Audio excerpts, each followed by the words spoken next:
नहीं, बड़े दयावान हैं, बड़े कृपालु हैं, लेकिन आप एक विचार कीजिए, अच्छे नंबर या अच्छा पद प्राप्त करने के लिए कुछ डिग्रियां रखी गई है ना, कुछ बातें रखी गई ना, तो हमारे लिए अच्छाई की सीमा रख दी गई।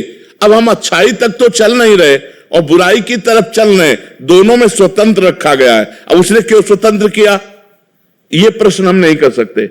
उसने दोनों के लिए तुम्हें स्वतंत्र किया है, तुम अच्छाई से अच्छाई करके उत्तम से उत्तम देवता ब्रह्मलोक तक, तपलोक, महालोक, जनलोक, सत्यलोक, वैकुंठ लोक, जहां चाहो वहां जा सकते हो। लेकिन आप क्यों बुराई की तरफ जाते हो?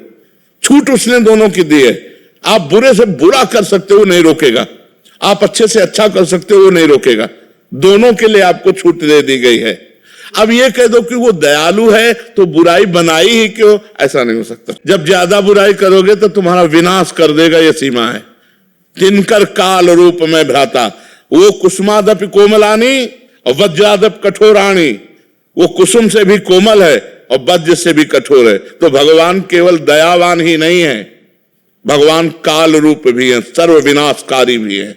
आप देखो ना, क्षमा कर देते रावण को, क्षमा किया, काट के फेंक दिया। क्षमा कर देते कंस को, क्षमा किया, मार के फेंक दिया, मिट्टी में मिला दिया, पर मिला करके फिर भी परम पद दिया।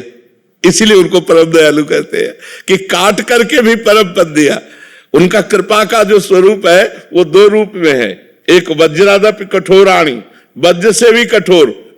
तो हम ये समझते हैं उसका हर विधान मंगल में है, उसका हर कार्य मंगल में है, और हमारा हर कार्य माया जनित है।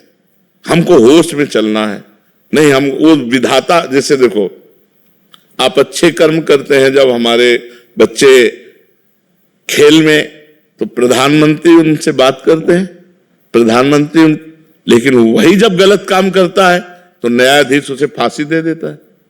कष्ट तो हमारे कर्म हमको दंड और पुरस्कार दिलाते हैं। परमात्मा ने कानून बना दिया, परमात्मा ने आपको छोड़ दिया कर्म करने के लिए।